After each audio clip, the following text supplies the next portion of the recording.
नमस्कार विद्यार्थी मित्रांनो, लास्ट व्हिडिओमध्ये आपण सेट्सच्या basic concept, what is set आणि सेटचे मेथड्स म्हणजे सेट लिहायचे कोणत्या कोणत्या पद्धती आहेत त्या जाणून घेतल्या आणि सेट्सची एक्सरसाइज नंबर प्रॅक्टिस सेट 1.1 हा सॉल्व्ह केलेला आहे. तर या व्हिडिओमध्ये आपण टाइप्स ऑफ सेट्स कोणते कोणते आहेत आणि प्रॅक्टिस सेट 1.2 हा सॉल्व्ह करणार आहोत. तर चला सुरू करूया. Types of sets. आता सेट्सच्या कोणत्या कोणत्या टाइप्स आहेत या आपण या व्हिडिओमध्ये पाहणार आहोत. तर पहिली टाइप आहे सिंगलटन सेट. सिंगलटन सेट, आता या शब्दातच आहे की हा सेट कशा प्रकारे असतो. सिंगलटन म्हणजे कसं, सिंगल हा एवढा शब्द लक्षात ठेवा. सिंगल म्हणजे एक एलिमेंट. आता बघा याची डेफिनेशन काय आहे, a set consisting of single element, म्हणजे ज्या सेटमध्ये फक्त एकच एलिमेंट असेल अशा सेटला आपण सिंगलटन सेट असं म्हणतो. आता हे बघा example, set of capital of Maharashtra. आता महाराष्ट्राची राजधानी कोणती आहे, Mumbai. Set of capital of Maharashtra is equal to Mumbai असं लिहिला तर यात किती एलिमेंट्स आहेत, एकच एलिमेंट आहे. त्यामुळे आपण हा सिंगलटन सेट आहे असं म्हणतो. एक्झाम्पल कसं, ए इज इक्वल टू, सेट लिहायची पद्धत ही लिस्टिंग मेथड आहे. जेव्हा आपण नाव देतो तेव्हा आपण कॅपिटल लेटर्सने देतो. आता capital A is equal to 2 झालं, B is equal to -5, C is equal to, असे कोणतेही रॅन्डम सेट मी लिहिलेले आहेत ज्यात फक्त एक एलिमेंट असतो त्यांना आपण काय म्हणतो, सिंगलटन सेट. सिंगलटन सेट म्हणजे काय, ज्या सेटमध्ये फक्त एक एलिमेंट असतो अशा सेटला सिंगलटन सेट असं म्हणतात. चला पुढे बघूया, एम्प्टी सेट. आता एम्प्टी सेट म्हणजे काय, ज्या सेटमध्ये एकही एलिमेंट नाही अशा सेटला एम्प्टी सेट असं म्हणतात. आता इथे डेफिनेशन लिहिलं, डेफिनेशन एकदा, there is not any single element in a set which satisfy the given condition. म्हणजे असा कोणताही सेट जो दिलेली कंडिशन सॅटिस्फाय करत नाही त्या सेटला आपण एम्प्टी सेट असं म्हणतो. फॉर एक्झाम्पल बघा, B is equal to x such that X ही कोणती मेथड आहे, लिस्टिंग का roster set builder form, comment मध्ये सांगा. B is equal to x such that x is natural number between 2 and 3. आता नॅचरल नंबर कोणते कोणते असतात, 1, 2, 3, 4 असे असतात. आता 2 आणि 3 च्या मध्ये असा कोणता तरी नॅचरल नंबर आहे का, तर तसा कोणताच नॅचरल नंबर नसतो जो 2 आणि 3 च्या मध्ये लाय होतो, कारण की 2 आणि 3 हे ऍडजस्टंट नॅचरल नंबर्स आहेत. आता बघा म्हणून काय येणार, बी इज इक्वल टू असा कर्ली ब्रॅकेट आणि त्यात कोणताही एलिमेंट नाही, त्यामुळं हा एक एम्प्टी सेट असा आहे. या सेटला आपण असं curly braces with empty elements असंही लिहू शकतो, किंवा बी इज इक्वल टू असा सर्कल आणि त्यावरती एक उभी रेषा, याला फाय असं म्हणतात. This is also called null set. Empty सेटलाच आपण नल सेट असंही म्हणतो. चला पुढचा सेटचा टाईप कोणता आहे, फायनाईट सेट. आता फायनाईट सेट म्हणजे काय, if set is null set, म्हणजे सेट हा नल सेट असेल किंवा number of elements are limited and countable, म्हणजे सेट हा नल सेट किंवा त्यात असलेले एलिमेंट्स आपण मोजू शकतो. लिमिटेड म्हणजे कमी, म्हणजे एका बाउंड मध्ये असलेले, लिमिटेड म्हणजे थोडे आहेत, किंवा आणि काउंटेबल आहेत म्हणजे ते नंबर ऑफ सेट्स जे एलिमेंट्स आहेत हे आपण मोजू शकतो. अशा सेटला फायनाईट सेट असं म्हणतात. आता एक्झाम्पल बघूया, A is equal to P such that P is a number from 1 to 22 divisible by 4. 1 ते 22 मध्ये डिव्हिजिबल बाय 4 असणारे असे कोणते कोणते नंबर्स आहेत. आता ए इज इक्वल टू 4, 8, 12, 16, 20. आता हे जे नंबर्स आहेत हे किती, हे लिमिटेड नंबर्स आहेत, 1 to 22 पर्यंतच नंबर्स आहेत. मग आणि हे जे नंबर्स आहेत हे आपण काउंट करू शकतो, त्यामुळं हा सेट फायनाईट सेट असं म्हणतो. पुढचा set, infinite set. A set with unlimited number of elements, म्हणजे त्या सेटमध्ये असलेले नंबर्स हे अनलिमिटेड आहेत, आपण मोजूच शकत नाही. अशा सेटला आपण इनफायनाईट सेट असं म्हणतो. आता बघा एक्झाम्पल बघा, A is equal to x such that x is natural number. आता A is equal to natural numbers किती आहेत, 1, 2, 3, 4 असं करत करत किती आहेत आपण मोजूच शकत नाही. इनफायनाईट नंबर्स आहेत नॅचरल नंबर्स, त्यामुळं हा सेट इनफायनाईट सेट असं म्हणतो. आता पुढं हे झाले types of set. Basis of cardinality किंवा नंबर ऑफ एलिमेंट्स असंही म्हणू शकतो. नंबर ऑफ एलिमेंट्सलाच आपण कार्डिनॅलिटी म्हणतो, ते पुढे गेल्यावर तुम्हाला आहे. कार्डिनॅलिटी हा म्हणजे एक वेगळा किंवा इंग्लिश शब्द असं तुम्हाला वाटत असेल, पण कार्डिनॅलिटीचा अर्थ असाच आहे की नंबर ऑफ एलिमेंट्स. आता यात एकच एलिमेंट आहे म्हणून या सेटची कार्डिनॅलिटी 1 आहे, म्हणजे number of elements in the set is 1. आता यात एम्प्टी सेट आहे, यात एकही एलिमेंट नाही आहे, त्यामुळे या सेटची कार्डिनॅलिटी 0, फायनाईट. आता यात 1 2 3 4 5 एलिमेंट आहे म्हणून या सेटची कार्डिनॅलिटी 5. हा इन्फायनाईट आहे त्यामुळे याची कार्डिनॅलिटी इन्फायनाईट असणार. त्यानंतर कोणते सेट येतात? Equal set. इक्वल सेट म्हणजे काय? डेफिनेशन वाचू. Two set A and B are said to B equal if every element of set A is in B and every element of B is in A. म्हणजे example मधून बघू.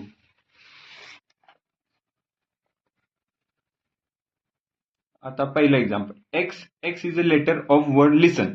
मग listen मध्ये word जो आहे त्याचा general form x मध्ये असं आपण रिप्रेझेंट केला. आता बघा सेटमध्ये या लिसन मध्ये कोणते कोणते वर्ड्स आहेत? L I S T E N हा एक सेट झाला ए चा. आता काय आहे? सेट बी, असा सेट बी आहे म्हणजे Y such that Y is letter of word silent. आता सायलेंट मध्ये कोणते कोणते वर्ड्स आहेत? एस आय, आय हाय, एल हाय, ई हाय, एन हाय आणि टी आहे. म्हणजे हे दोन सेट ऑर्डर मॅटर करत नाही सेटमध्ये. सेटमध्ये काय मॅटर करतं? नंबर ऑफ एलिमेंट्स मॅटर करतात. आता या दोन सेटमध्ये सेम एलिमेंट्स आहेत का? आता बघा एल एकदा आला इथेही एल एकदा आला, आय एकदा आला इथेही आय एकदा आला, एस हाय, टी हाय, ई हाय, एन हाय. म्हणजे हे दोन्ही सेट मध्ये सेम नंबर ऑफ एलिमेंट्स आहेत आणि ते सगळे एलिमेंट्स सेम आहेत. म्हणजे elements of set A is equal to elements of set B, therefore A and B are equal set. आता पुढचं बघू.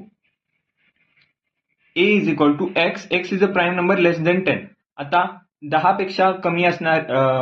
पेक्षा लहान असणारे कोणते कोणते प्राईम नंबर्स आहेत? 2 आहे, 3 आहे, 5 आहे आणि 7 आहे. आणि सेट बी असा आहे की तो डायरेक्ट लिस्टिंग मेथड मध्ये लिहिलंय 2 3 5 7. मग त्यामुळे हे दोन्ही सेट म्हणजे हा जो सेट ए आहे तो हेच रिप्रेझेंट करतो आणि बी हा डायरेक्ट लिस्टिंग मेथड मध्ये आपल्याला 2 3 5 7, त्यामुळे ए इज इक्वल टू बी. आता तिसरं एक्झाम्पल बघू. ए इज इक्वल टू 1 2 3 दिलं आणि बी 1 2 3 4 दिलं. आता ए आणि बी मध्ये नंबर ऑफ एलिमेंट्स किती आहेत? वेगवेगळे आहेत. ह्याच्यात 3 आहेत, ह्याच्यात 4 आहेत आणि 1 2 3 ए मध्ये आहे आणि बी मध्ये 1 2 3 4. इक्वल सेटची डेफिनेशन काय सांगते? की every element from set A, every element from of set A is in B. मग आता यात 1 2 3 मध्ये ज्या एक्झाम्पल मध्ये आपण बघितलं 1 2 3 मध्ये सेट ए मध्ये जे एलिमेंट्स आहेत ते सेट बी मध्ये आहेत, पण every element of set B is not in A. म्हणजे हा 4 जो आहे हा सेट ए मध्ये नाही आहे, त्यामुळं हे दोन्ही सेट इक्वल सेट नाही आहेत. एवढीच तुम्हाला प्रॅक्टिस सेट 1.2 सॉल्व्ह करायसाठी लागणारी माहिती आहे. आता आपण प्रॅक्टिस सेट 1.2 सॉल्व्ह करणार आहोत. तर आता आपण प्रॅक्टिस सेट 1.2 हे सॉल्व्ह करणार आहोत. तर फर्स्ट क्वेश्चन बघा. आता क्वेश्चन नंबर 1 मध्ये काय म्हटलंय? Decide which are equal set and which are not. म्हणजे 3 सेट आपल्याला दिले आहेत ए बी सी आणि यात आपल्याला सांगितले की ए बी सी मध्ये, किंवा क्वेश्चन साईडला दिसत असेल बघा, साईडला मी दाखवलेलं आहे की A is equal to A such that X such that 3x minus 2. आता एक क्वेश्चन नंबर हा जो पहिला सेट ए आहे तो काय सांगितलाय? X such that 3x minus 1 equal to 2. आता हे सॉल्व्ह करायला लागले. ही जी दिलेली आहे ही या x ची प्रॉपर्टी आहे. आता काय करायला लागेल आपल्याला? 3x minus 1 equal to 2. आता आपल्याला x ची व्हॅल्यू फाइंड करायची. मग हे मायनस 1 इकडे जाऊ दे. 3x equal to 2 plus 1. जेव्हा मायनस इकडे जातो तेव्हा प्लस होतं. आता 2 प्लस 1 काय होतं? 3 होतं. म्हणजे 3x इक्वल टू 3. 3 ला 3 कॅन्सल, x इक्वल टू 1. त्यामुळं ए मध्ये काय येणार? फक्त 1 येणार. हा सेट ए गावला. आता दुसरा सेट काय आहे? X is such that x is not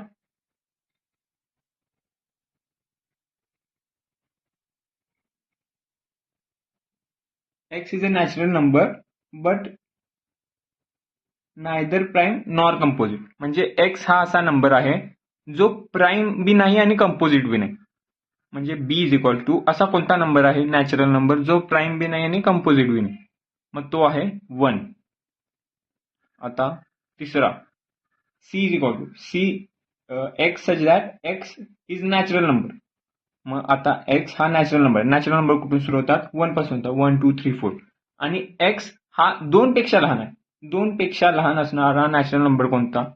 1 आहे, त्यामुळं 1. मग आता हे दिलेले तिन्ही सेट हे इक्वल सेट आहे, कारण की तिन्ही सेट्सचे नंबर ऑफ एलिमेंट्स बी सेम आहेत आणि तिन्ही मध्ये असलेले एलिमेंट्स बी सेम आहेत. त्यामुळं आपण लिहू शकतो therefore A is equal to B equal to C. All 3 are equal sets. झालं. आता क्वेश्चन नंबर 2 कडे येऊ आपण. आता क्वेश्चन नंबर 2 मध्ये काय आहे? Decide whether set A and B are equals. आता ए काय आहे? Even prime number. आता इवन प्राईम नंबर कोणता आहे? 2 आहे. आता बी मध्ये काय आहे?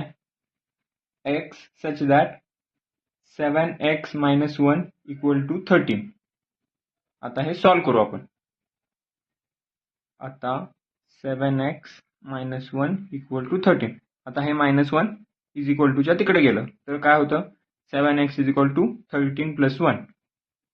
आता 13 + 1 किती होतं? 14. आता 7x equal to 14, x equal to 14/7. 7 1 जा 7 2 जा, x इक्वल टू 2 गावलं.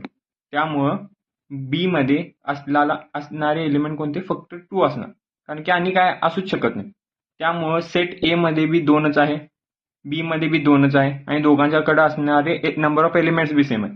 त्यामुळं therefore set A is equal to set B. झालं. म्हणजे दोन्ही सेट्स कोणतेही सेट्स आहेत इक्वल सेट. आता क्वेश्चन नंबर 3 काय आहे बघू. Which of the following are empty set आणि ते का आहेत म्हणजे वाय. आता फर्स्ट आपण बघू काय आहे. A such that A is a natural number smaller than 0. आता नॅचरल नंबर सुरूच होतात 1 पासून आणि त्यांनी काय म्हटलेलं आहे? Smaller than 0. स्मॉलर देन 0 असं कोणता नॅचरल नंबर आहे का? नाही. त्यामुळं आपण असं लिहू शकतो की A is equal to null set किंवा or A is equal to 5. आणि का विचारले? मग आता वाय असं का लिहिलं आहे? Because there is no any natural number smaller than 0. कारण एकही नॅचरल नंबर स्मॉलर देन 0 नसतो. आता दुसरं काय आहे? B equal to x such that x² equal to 0. आता x² इक्वल टू 0. आता हे सॉल्व करू. x² equal to 0. Therefore x equal to root of 0. Root of 0 काय असतं? 0च असतं. म्हणजे बी मध्ये असलेले एलिमेंट्स कोणते आहेत? 0.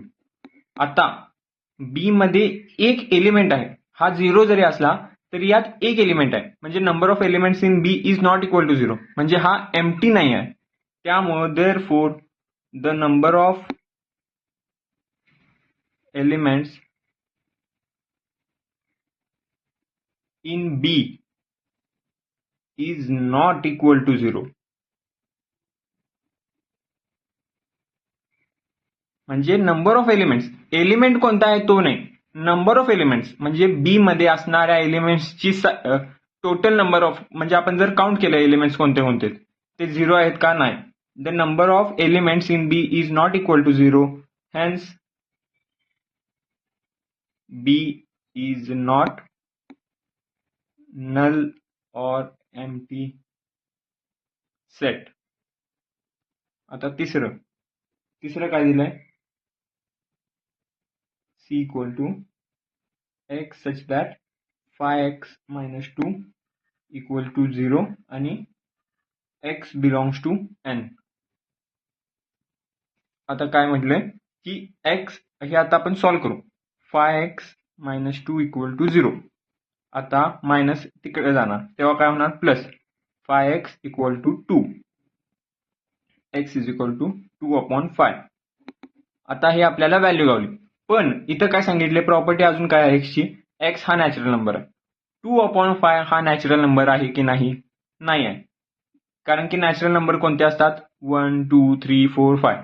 हे कोणते नंबर्स आहेत, कमेंटमध्ये सांगा. हे सांगा तुम्ही, हे कोणते नंबर्स आहेत. 2/5 हा कोणत्या प्रकारचा नंबर आहे, होल नंबर आहे, नॅचरल नंबर आहे, रॅशनल नंबर आहे, इरॅशनल नंबर आहे का कोणत्या प्रकारचा नंबर, कमेंटमध्ये सांगा.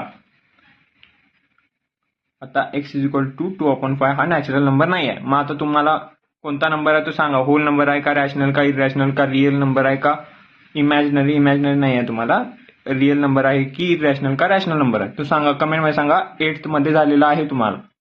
मग त्यामुळं therefore C equal to empty set येणार, कारण की यात कोणताच असा नॅचरल नंबर नाही आहे सी मध्ये जी ही कंडिशन सॅटिस्फाय करेल.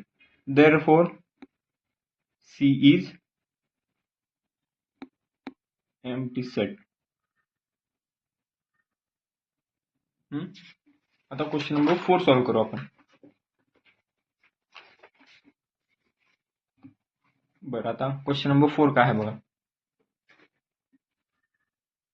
Right with reason which of the following set are finite or infinite. आता यात क्वेश्चन नंबर 4 मध्ये सांगितले कोणते फायनाईट आणि इनफायनाईट सेट्स आहेत ते लिहा म्हटले. आता A is equal to x such that x is less than 10 आणि X is a natural number. आता काय सांगितलंय की सेट ए असा एलिमेंट्सचा सेट आहे ज्यात जो नॅचरल नंबर्सनी बनलेला आहे आणि ते नंबर्स 10 पेक्षा लहान आहेत. आता 10 पेक्षा लहान असलेले कोणते कोणते नॅचरल नंबर्स आहेत, नॅचरल नंबर स्टार्ट कुठून होतात, 1 पासून होतात. 1 येतं, 2 येतं, 3 येतं, 4 येतं, 5 येतं, 6 येतं, 7 येतं, 8 येतं आणि 9 येतं. लेस देन 10 आहे त्यामुळे. मग आता हे झाले नंबर ऑफ काय आपलं एलिमेंट्स ऑफ सेट ए. मग आता हे लिमिट काउंटेबल आहे का अनकाउंटेबल, काउंटेबल आहेत, कारण की आपण मोजू शकतो 1 2 3 4 5 6 7 8 9 हे टोटल 9 एलिमेंट्स आहेत. त्यामुळं हे असलेला हा एलिमेंट हा hence the elements in set A are countable, so it's a finite set. ही स्टेटमेंट आहे ना, ही स्टेटमेंटच आपण कॉपी पेस्ट करणार आहोत. काय, hence the elements of set A are countable so it is finite. आणि जर दिलेल्या सेटमध्ये एलिमेंट्स हे इनफायनाईट असतील मग म्हणायचं hence the elements in set A are uncountable so it's a infinite set. आता दाखवतो थांबा तुम्हाला. सेकंड एक्झाम्पल बघा. सेकंड एक्झाम्पल मध्ये काय लिहिलंय, B is equal to Y such that Y is less than -1. आता y हा -1 पेक्षा लहान आहे आणि काय आहे तो, y बिलॉंग्स टू i, म्हणजे y हा इंटिजर ही आहे. इंटिजर आता कोणते कोणते असतात, जर तुम्ही हे बघितला तर इथं 0 येतं, इथं -1 येतं, इथं -2 आणि असं करत करत हे निगेटिव्ह इन्फिनिटीकडे जातं. हे 1 हे 2 असं करत करत हे पॉझिटिव्ह इन्फिनिटीकडे जातं. हे आपल्याला काय विचारलंय, हे वाले एलिमेंट्स -1 पेक्षा लहान असलेले कोणते कोणते एलिमेंट्स आहेत. तर आता इथं गेला तर खूप आहेत, -100 बी आहे, -2000, तसं करत करत खूप आहेत, आपण मोजू शकत नाही. त्यामुळे हे कोणते आहेत, इनफायनाईट नंबर्स. म्हणून आपण काय स्टेटमेंट लिहिणार, hence the elements in set B are किती आहेत माहित नाही आपल्याला, म्हणजे अनकाउंटेबल आहेत. So it's a infinite set. झालं. आता थर्ड बघा. थर्ड काय आहे, सी सेट असा सी आहे, set of student of class 9 in your school. आता तुमच्या वर्गात असलेली मुलं किती आहेत. आता कितीही मुलं असतील, 100 असतील, 50 असतील, 30 असतील, 20 असतील, 10 असतील, जास्तीत जास्त किती असतील मोजू शकतो आपण. 10 लाख असतील तरी आपण मोजू शकतो. इनफायनाईट आहेत का, नाहीत, आपण मोजू शकतो. त्यामुळं आपण इथं काय लिहिणार, हीच स्टेटमेंट लिहिणार सी मध्ये. हेन्स म्हणजे आपण आधी इथं लिहायचं की the number of student of class 9 are countable आणि मग त्यानंतर हेच लिहायचं. So it's a finite set. ते लिहा तुम्ही, नाहीतर व्हिडिओची लेंथ वाढेल. आता हे बघा चौथा क्वेश्चन काय, set of people in your village. आता set of people in your village, आता तुमच्या गावात असलेल्या लोकांची संख्या किती असेल? 10 लोक असतील, म्हणजे जर वाडी असली तर, नाहीतर 50, 500 असतील, 1000 असतील, 5000 असतील, 10,000 असतील, 1,00,000 असेल. म्हणजे मोजू तर शकतो आपण लोक किती आहेत. म्हणून आपण काय लिहायचं इथे लिहिताना असलेल्या the number of people of my village are countable. So it's a finite set. आता पाचव्यात आपण काय लिहायचं की set of apparatus in laboratory. आता लॅबोरेटरीमध्ये असलेले ॲपॅरेटस म्हणजे काय असतं, बीकर असतं, टेस्ट ट्यूब असते, कोणते म्हणजे असं वस्तू लॅबमध्ये असलेली. आता ती काय इनफायनाईट आहे का, आपण मोजू शकतो ना. त्यामुळे आपण काय लिहिणार की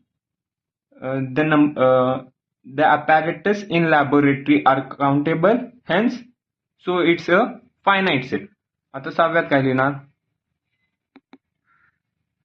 सेट ऑफ होल नंबर्स. आता होल नंबर्स कोणते असतात, इथून सुरू होतात बघा, 0 पासून चालू होतात. 0 पासून सुरू होतो, त्यानंतर 1 येतं, 2 येतं, 3 येतं, 4 येतं. असं किती आहे आपण आपल्याला माहित नाही, मोजू शकत नाही आपण, एवढे आहेत. जरी तुम्ही हा सगळ्यात मोठा नंबर असं कन्सिडर केला, तर त्यानंतर याच्या पुढे आपण जर 1 लावला तर हा अजून एक मोठा होतोच नंबर, ह्याच्यापेक्षा मोठाच होतो. म्हणून आपण मोजूच शकत नाही एवढे नंबर ऑफ एलिमेंट्स आहेत. त्यामुळं सेट ऑफ होल नंबर्स काय आहे, इनफायनाईट आहे. त्यानंतर पुढचं काय आहे, set of rational numbers. Rational numbers म्हणजे काय असतात, हे जर आपण नॅचरल, थांबा आता तुम्हाला राहू दे, ते आपण पुढे गेल्यावर असेलच. युनिट नंबर टॉपिक नंबर 2 मध्ये आहेच आपल्याला ते सेट ऑफ रॅशनल नंबर्स. आता रॅशनल नंबर्स कोणते आहेत, 0, 1, 2, 3 हे सगळं येतं. -1, -2, -3 तेही येतं. म्हणजे 0, 1, 2 हे येतं, -1, -2, -3 हे सगळे येतात. त्यामुळं रॅशनल नंबर्स हे बी इनफायनाईट आहेत. त्यामुळं काय लिहायचं की the rational numbers are uncountable, hence it's infinite set. या 7 नंबरचा. आणि 6 नंबरचा जो आहे त्यातही असल्या the whole numbers are uncountable, hence it's infinite set. आता तुम्हाला एक ट्रिक सांगतो, जर एक्झामला असा प्रश्न आला की काय विचारलंय की दिलेला सेट हा फायनाईट आहे का इनफायनाईट, तर एवढं फक्त लक्षात ठेवा की नंबर लाईन सोडली तर कुठलाही सेट हा काउंटेबल असतो. म्हणजे नंबर लाईनवरचे जे बी क्लासेस किंवा आपण जे होल नंबर्स आहेत, नॅचरल नंबर्स आहेत, किंवा रॅशनल नंबर्स आहेत, इररॅशनल नंबर्स आहेत, रिअल नंबर्स आहेत, हे सोडून जर कुठलाही सेट दिला असेल तर तो कोणताही सेट हा कायम काउंटेबलच असतो. कारण की काहीही असू दे आपण काउंट करू शकतो. पण नंबर्स असे आहेत का, नंबर्स तुम्ही म्हणाल त्याच्या पुढे 1 लावला तर अजून एक त्याच्यापेक्षा मोठा नंबर होतो आणि ते मोठे नंबर्स होतातच. त्यामुळे कायम लक्षात ठेवा, नंबर लाईनवरचे नंबर सोडले तर कोणतेही नंबर्स हे कायम काउंटेबल असतात. चालतं. हा आता problem set practice set 1.2 solve झालेला आहे. जर तुम्हाला हा व्हिडिओ असेल तर नक्की लाईक करा, शेअर करा आणि काही प्रॉब्लेम असेल तर कमेंट करा.